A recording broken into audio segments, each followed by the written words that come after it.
وسهلا بحضراتكم. واحنا الحقيقه في هذه الحلقه هيكون معنا ضيف عزيز ومتميز وقصه نجاح، مش النمر الاسود بقى، نقول النمر الابيض يعني لو حبينا نسميه، لان قصه نجاح مصريه في المهجر في النمسا تحديدا، هذا البلد الجميل. هنسمع قصة النجاح، ولكن بعد الفرة نعود إلى متابعة هذه الحلقة من تليفون وميكروفون 400 مليون على موجتنا، موجات صوت العرب من القاهرة. وكما أشرنا في البداية، معنا قصة نجاح مصرية في الخارج في النمسا تحديدا.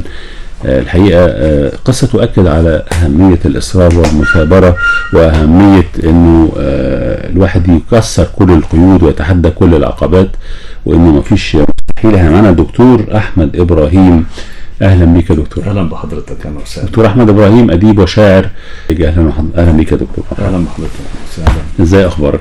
والله الحمد لله. أنت أولا في القاهرة في زيارة عمل ولا زيارة أسرية؟ والله كانت زيارة أساسا في الأساس أدبية وفكرية. خلينا نبدأ بقى من البداية. أنت إزاي سافرت النمسا؟ والله أنا سافرت، وسبب فكرة السفر كانت إيه؟ سافرت إلى النمسا تحديدا عام 90 بدافع السفر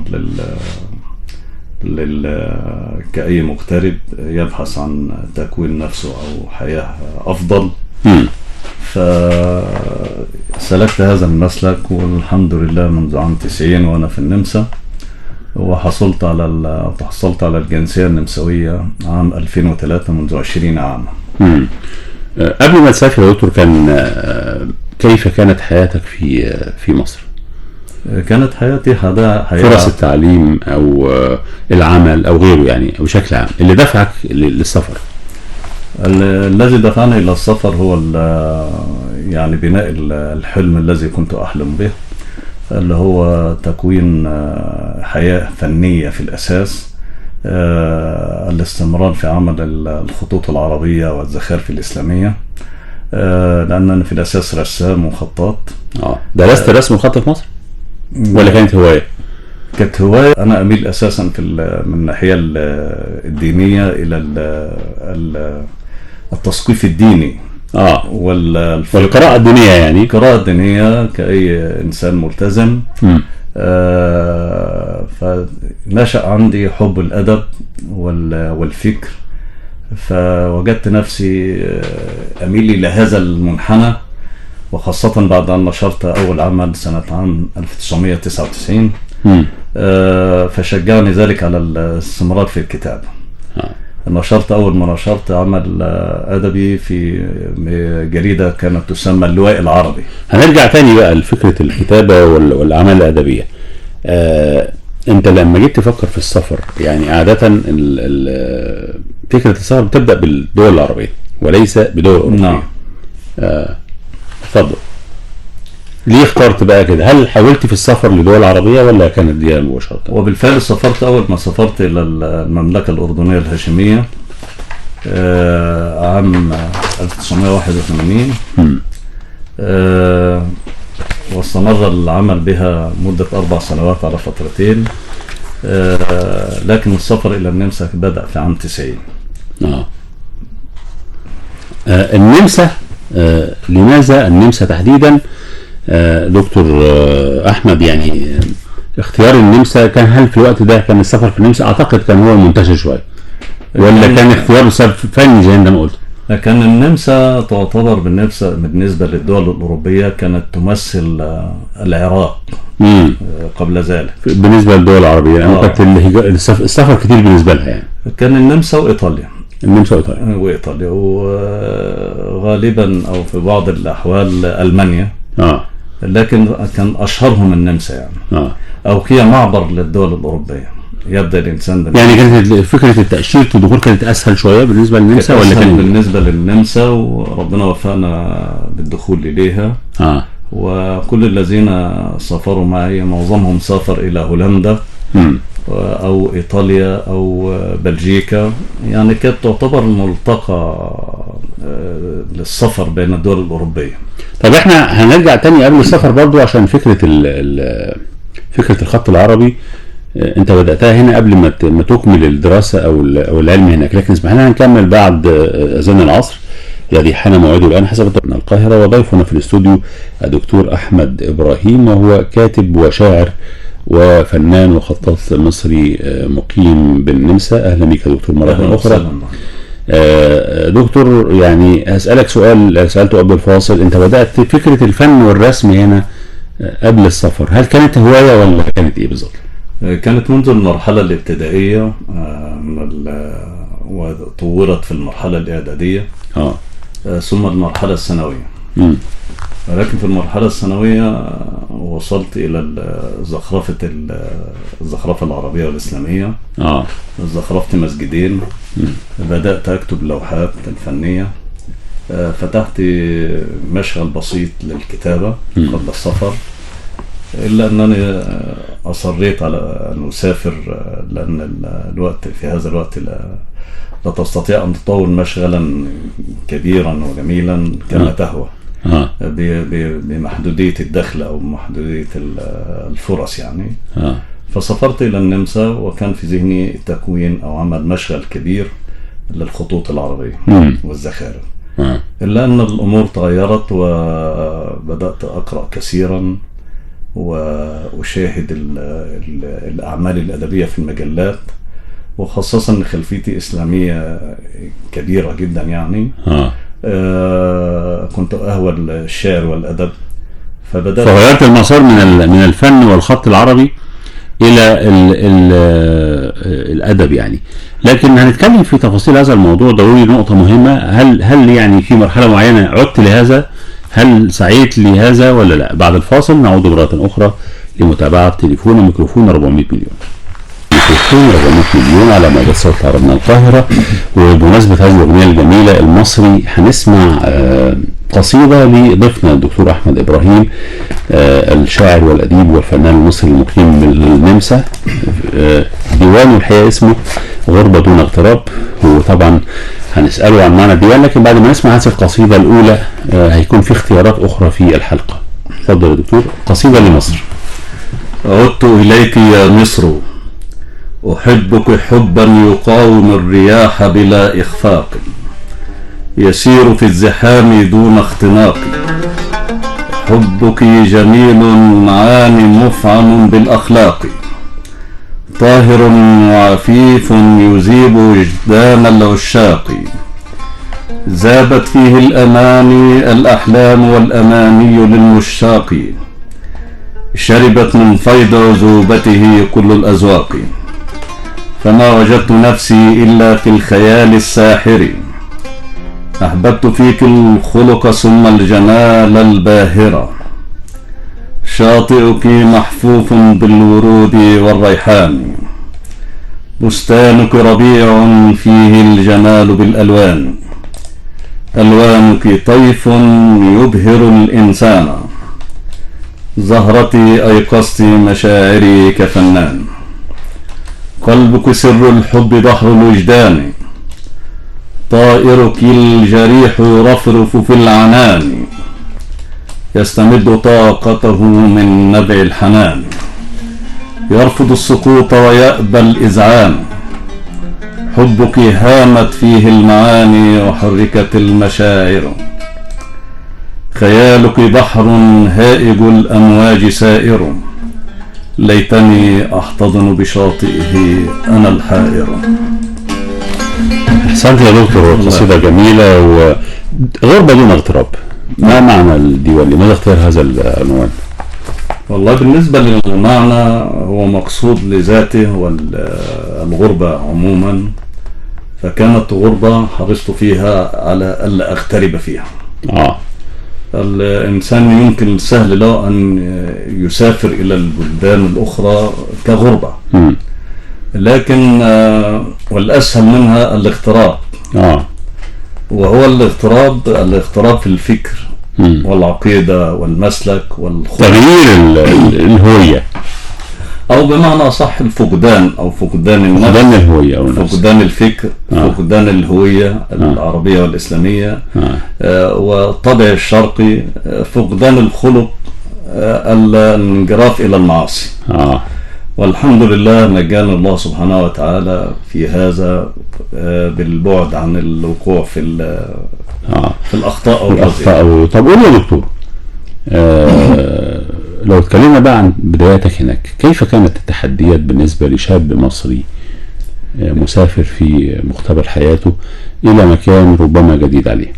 كانت التحديات في بادئ الامر اللغه اول شيء، ثم الاندماج في المجتمع والعادات والتقاليد، ظهور عادات غريبة جدا على الواقع النفسي والخلقي، تصرفات الأفراد في المواصلات العامة وفي الحدائق، كلها تصرفات الحرية المتناهية. أنت يعني رايح في مجتمع مختلف عنك، نعم، مختلف عن تربيتك وكنت صغير في السن. مظبوط.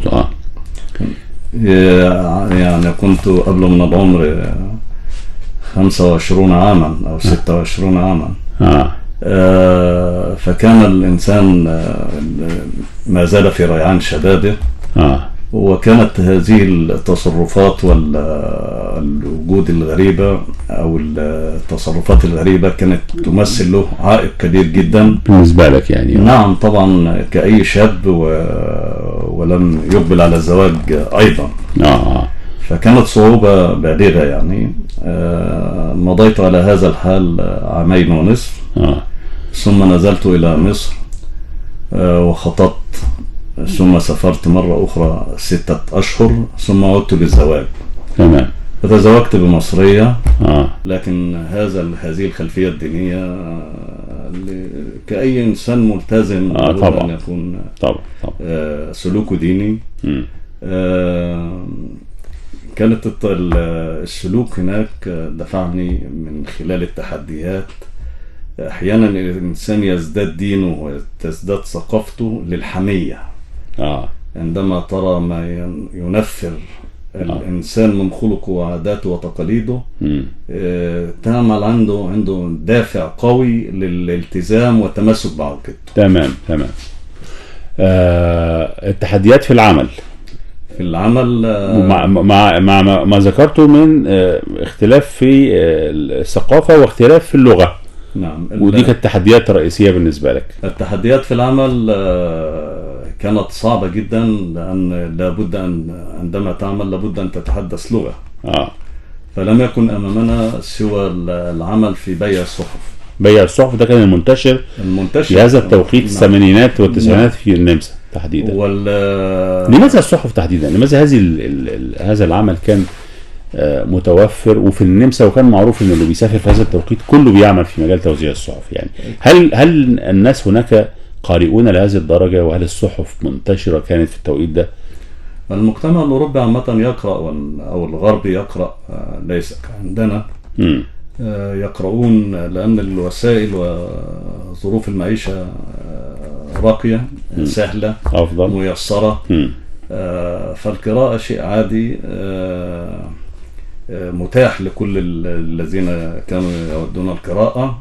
وكان لم يظهر الإنترنت بعد، فكانت هي المنفذ الثقافي الأول. الصحف الورقية، حتى هناك والكتب الورقية، مجلات تعلق في المواصلات العامة، في المترو بيبقى أمامك مجلات.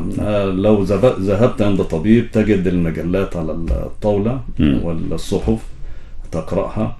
فكانت بالنسبة لبيع الأجانب للصحف وليس المصريين فقط، هذه أرخص عمالة من ناحية الأجر، أجر معدود يعني، يكفي الواحد إطعام نفسه اليوم فقط يعني.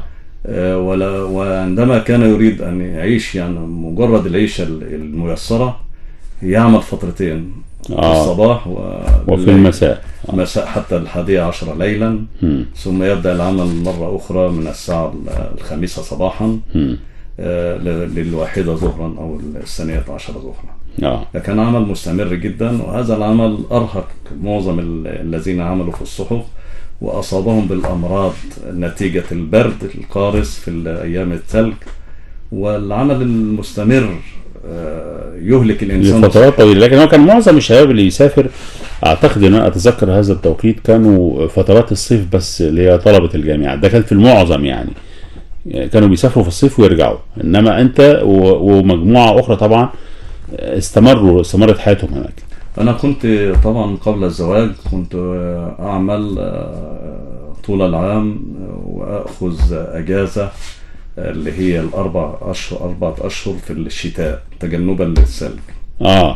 يعني لأن هذا يعتبر عمل خاص ليس مدرجا تحت عمل الضرائب والتحصيل، لكن تعتبر شركة خاصة يحصل عليها ضرائب كثيرة دون الدخل المرتفع لحين وكان هذا سلم لوجود عمل آخر يتزوج فرد، وهذا كان المنتشر في هذه الفترة. يتزوج الإنسان أحيانا مضطرا ليتجنب الحصول على الإقامة أو الجنسية، واللي يعمل في شركة ولا عمل أفضل يعني. يعني الذين يتحججون بالزواج من الأجنبيات إنه يعمل بورق عمل ويتجنب البرد وهذه الأشياء. لأنها كانت عويصة. وكانت في فترة الصيف بتعود إلى القاهرة؟ أنا كنت أنزل مرات في الصيف ومرات في الشتاء. أو فترة الأجازة اللي هي الأجازة الإنسان يطلبها اللي هي ال4 شهور قصدي. أنت قلت بتاخد أجازة 4 شهور بسبب الثلوج وغيره. ومرات أخرى كنت أنزل شهرين في الصيف، شهرين في الشتاء. يعني الإنسان مطلق الحرية يأخذ الأجازة التي طبعا أنت تعمل لأنه عمل يعتبر حر يعني. لكن هل لا تزال هذه الفرص موجودة للشباب في الخارج ولا أصبحت صعبة؟ هي تعتبر طبعا فكرة الجرائد أو الصحف خلاص انتهى هذا العمل يعني. انقرضت أول ما انقرضت بسبب وضع الصحف على الإنترنت. وهناك أيضا مجال آخر توزع الصحف عن طريق البريد. مظبوط. أمام الشقق. وهناك أيضا شغل عمل آخر اللي هو الإعلانات توزع على البيوت. فأحيانا الإنسان يكتفي بالإعلانات، يكتفي بالراديو، والذي يقرأ ويجيد الألمانية يسمع الراديو والتلفاز وهكذا. الآن تعتبر في مجال أو من قبيل العدم يعني. هذه الوظائف يعني الحضارة أو المدنية أو التقدم قضى على وظائف كثيرة جدا. نعم. والآن أيضا الذكاء الاصطناعي طبعا ده لسه داخلين على المستقبل. في فرص العمل البشرية هتبقى منعدمة تقريبا. نعم. يعني لابد على الإنسان أن يتعلم الذكاء الاصطناعي حتى لو لم يرغبوا، لأن الوظائف ستقدم بهذه الأشياء. والعلم أيضا الآن بالنسبة للجرائد انقرض، لأن معظم الناس اللي تطوروا في اللغة، اتكلموا لغات، اشتغلوا فرص أفضل. الذين حصلوا على الجنسية عملوا في الشركات والمصانع. الأولاد الآن أساسا درسوا في المدارس النمساوية من المرحلة الابتدائية حتى الجامعية. فهؤلاء الأطفال الآن يعملون بصورة طبيعية كنمساويين. مظبوط. فلم يعد هناك المجال اللي هو القديم. كان هذا الشرط الصحف لتأخذ تأشيرة أو تجدد الفيزا فقط. ايه اكتر دول اوروبا دلوقتي بتستقبل المهاجرين او العمالة من هذه النوعية كفرص عمل للشباب يعني؟ والله بالنسبة للدول الأوروبية في إحجام كثير عن العمالة أساسا لمواطنيها.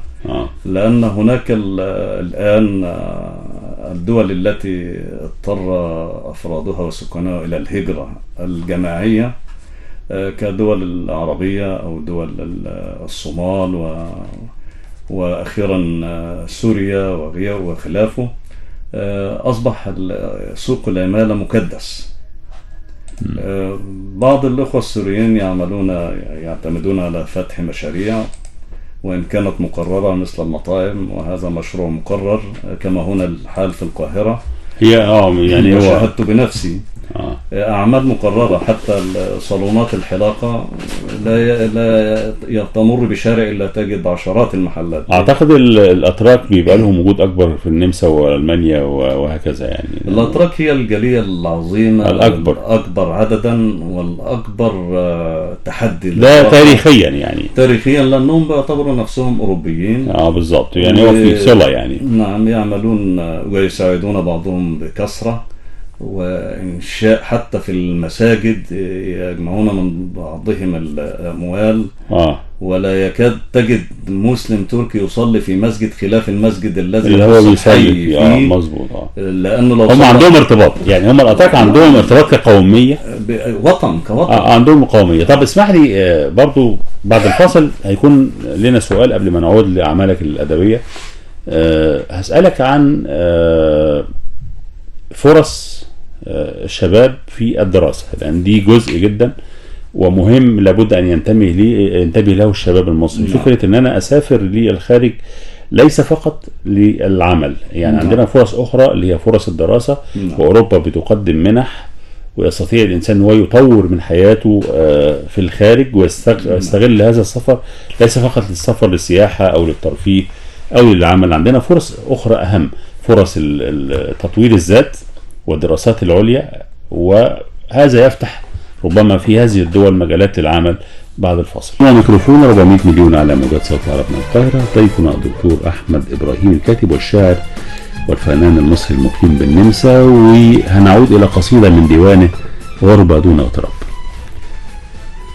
وتبقى الآلام ضرب لي وعمر لا أدري متى يلتقيان، لتعبر قاتمة الآثام وهاجة النيران، وتمضي الأيام فأدنو من جنة الرضوان، والكلمات تمضي وأنا ويبقى سحر البيان، فالكهولة مني تسربت والعمر خلسة من الزمان، والحنين يأخذني عنوة والروح تثور والأبدان،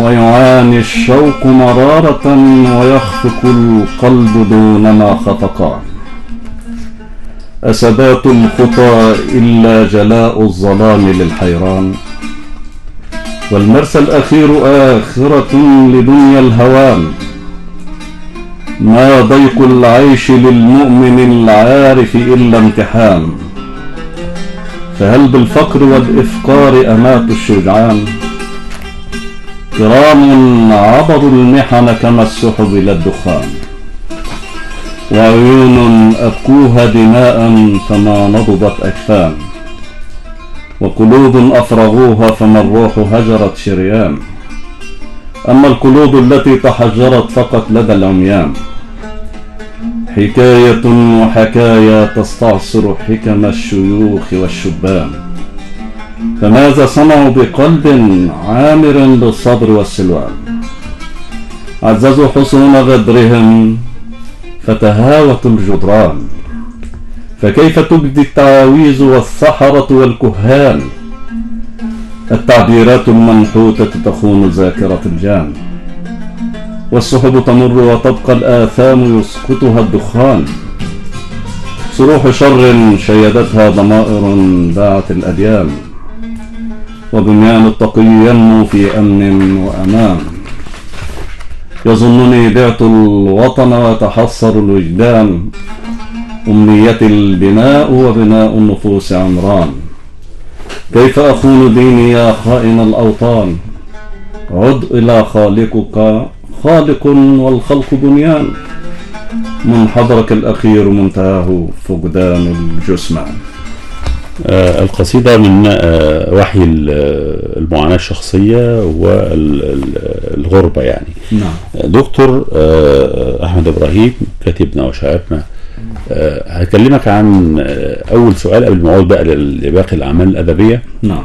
سؤالنا عن في فرص أخرى للشباب لابد أن يفكر فيها الشباب، فكرة تطوير الذات، هيلاقي فرص للدراسة سواء جامعية أو ما بعد الجامعة، ودي أفضل الفرص اللي موجودة للسفر في أوروبا، المفروض نفكر فيها، ودي بتفتح مجالات أخرى للعمل وغيره.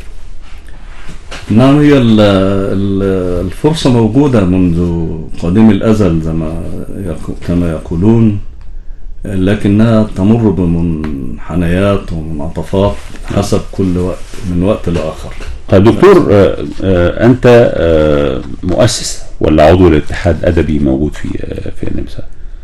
أنا الحمد لله يعني اشتركت في جمعيات كثيرة أدبية، وإن لم يكن لدي الوقت الكافي للاستمرار في حضور الندوات وخلافه، لأني أعكف على الأبحاث العلمية والدراسات الأدبية. إلا أنني في شهر أبريل الماضي نصحني وشجعني بعض الأخوة على إنشاء اتحاد خاص بي. فأنشأنا بفضل الله في يوم 19 أبريل 19 من أبريل هذا العام الاتحاد العربي النمساوي للثقافة والفنون والاندماج. وهذا الاندماج له مغزى ومعنى، فقبلت، لأننا في الأصل رسالة الدكتوراه الخاصة بالاستقامة وأثرها على الشخصية المسلمة في الغرب فيها جزء ليس بالهين عن الاندماج والأحزاب اليمينية المتطرفة والأعداء الأعداء للمهاجرين، يعني المهاجرين وغير المهاجرين. هناك أعداء أيضا لبعض الفصائل أو بعض الكيانات، حتى لو من الدول، حتى لو من نفس الدولة، يعني أوروبية مثلا رومانيا الهجرة هناك أيضا. حضرتك سألت سؤال فرص السفر هناك منذ ابتداء للاتحاد الأوروبي أصبحت الدول الغربية جاذبة للدول الشرقية. يعني أصبح ليس هناك مجال لإنسان عربي وهناك إنسان أوروبي مهما كانت درجاته. هناك الفرق بالنسبة عالية جدا، ملحوظون ومعروفون بألوانهم يعني. فعملنا هذا الاتحاد لنعالج مشكلة الاندماج. وأساسا أنا كنت أحمل على عاتقي من خلال الأدب والفكر أيضا أن أقرب المسافات بين الشرق والغرب قبل هذا الاتحاد. فمعظم كتاباتي تدل على ذلك، تمتاز بالاعتدال كما وصفها الكتاب والنقاد والأدباء، تعالج مواضيع خاصة. هناك من يتخوفون من الكتابات الدينية، إلا أنها في الأصل الكتابات الدينية هي التي توعي أو ترشد الإنسان. طالما أن هناك اعتدال في الكتابة فهو مقبول طبعا. بدأت أول ما بدأت، عندما وجدت الموروث الثقافي عندي كان الحمد لله بفضل الله مرتفع. كتابات، عملت كتب قبل الدراسة اللي هي كتاب التيارات المنحرفة وأثرها السلبية على المجتمع، عبارة عن مقالات عدة نشرت في معظم الصحف العربية وفي دول أوروبية أيضا في مجلات عربية. وهناك أيضا ديوان غربة دون اغتراب. وبدأت أعيد الآن في كتاب عن الصحافة والبعد الأخلاقي للمهنة، يعالج بعض اللغة العربية في البداية وأخطاء أخرى. ولكن أكرمنا الله سبحانه وتعالى بدراسة دراسات إسلامية وعربية، كل دراسات الدراسات الإسلامية والعربية، مجال الدعوة الإسلامية. بدأت بهذا بعدها نصحني الأساتذة الكبار بالتقدم للماجستير، لأني كما وصفوني أجيد التحقيق. فعملت رسالة عالمية الحج وأثرها على الفرد المسلم. كانت في البداية عبارة عن 750 صفحة، إلا أننا في الطباعة بخط معين يعني. وكانت الرسالة مناقشة الأستاذ الدكتور محمود مزروع بتقدير عام ممتاز، ثم نصحني بالدكتوراه. فالدكتوراه أردت طبعا، العلماء نحب الحج جدا ويعني هوايا الأول والأخير. عملت الدكتوراه بعنوان الاستقامة وأثرها على الشخصية المسلمة في الغرب. هذه الرسالة لو قرأتها حضرتك تدرك من أول وهلة أن الذي كتبها مراسل صحفي، أو كما فعل في الماضي الأستاذ فهمي هويدي عندما كان يسافر إلى الدول الأوروبية والأجنبية ويكتب عنها. أخذنا طبعا في مرور هذا الوقت كانت الأحزاب المتطرفة أو اليمنية صعدت حدتها أكتر، فبدأت أكتب عن الاندماج والازدواجية وازدواجية المعايير. فخصصت جزء كبير في الرسالة، أو ليس بالهين، عن الاندماج. فهو يعتبر معالجة قبل الدكتوراه أيضا، كانت في كتاباتي أيضا. قول لي بقى ماذا بقي من الفن العربي عند الدكتور أحمد إبراهيم؟ الخط والفن العربي. والله يعني الخط والفن العربي هو عشق الأول في الأساس، موهبة يعني أستغلها في حياتي، حتى في السير في خط مستقيم، أرى الخطوط المستقيمة دون ميل، أدرك ميل الخطوط أو حتى المباني في الشارع. هذه ميزة ربنا سبحانه وتعالى أعطاني إياها. استمريت في ممارسة الخط العربي في أثناء حاليا منذ سنتين أوجدت أو حصلت على البوص والريح الأعمال الإبداعية اللي هي الخط والكده. وبدأت أجرب بعض عندما أكون لدي وقت الفراغ أكتب بين الحين والآخر آية قرآنية معينة. ما زلت أحتفظ بالزخارف الإسلامية التي كنت أرسمها على ورق الكلك. ممكن أن تنفذ على الورق العادي الكرتون. وهذا المجال استخدمته في عمل الصالون، صالوني أيضا عندي صالون في المنصورة بأجا، قرية البساتين أجا قهلية. ليه صالون جميل جدا بفضل الله. وضعت كل همساتي ولمزاتي فيها، وإن كانت عن طريق النقاشين. افعل هذا واعمل هذا، وفي اشياء انا بلمساتك الشخصيه تذوق. لكن في النمسا يعني هل تفكر في هذه الفكره التي سافرت بسببها، فكره الخط العربي وانتشاره واقامه معارض؟ نعم، بالنسبه للاتحاد العربي النمساوي نحن نعد في هذا الاتحاد الا يكون ادبا فقط. يعني هناك سنبحث ان شاء الله ان نعمل محاضرات عن الزخارف والخطوط والفن، وممكن إن شاء الله في المستقبل نعمل دورات تدريبية ببعض الخطاطين من عندنا والرسامين، ونقيم معارض رسم أيضا هناك. كما ندرس أيضا عمل تقديم الموسيقى والفن. أيضا في الندوات التي نقيمها هناك فنان عضو معنا الأستاذ ياسر الشيخ، ما من حلقة إلا ويعزف لنا ويغني. وهناك الدكتور صفاء رماية، صيدلاني في الأصل لكنه يغني بصوت جميل جدا، يقلد كل الأصوات وله صوت مبدع أيضا، يحضر معنا في كل ندوة ويشكو بهذا الجمال. هناك الفنان أيضا واكد الشوفي. فنحن حريصين على الفن والموسيقى والرسم. وهناك أيضا مجال أعظم أننا أنا شخصيا سأقدم كيفية عمل الرسائل العلمية للطلبة من أبنائنا بأقرب في مساعدة للطلبة يعني إرشاد الكتاب الصغار أو المبتدئين على المضي قدما في تعلم اللغة العربية، إجادة اللغة العربية، النحو. نساعد في أشياء كثيرة. أقمنا أيضا حلقة في مجال مختلف جدا، وهي كانت عن الغدة الدرقية، محاضرة طبية أقامها عضو بارز عندنا الجراح المشهور الدكتور موسى الزجول الأردني، جراح مشهور. يعني بتقدم نشاطات مختلفة ليست مقتصرة على الأدب فقط. سنقدم كل شيء، حتى لو يعني كل ما يدعم الجاليات العربية المقيمة في النمسا وغيرها من الدول. أيضا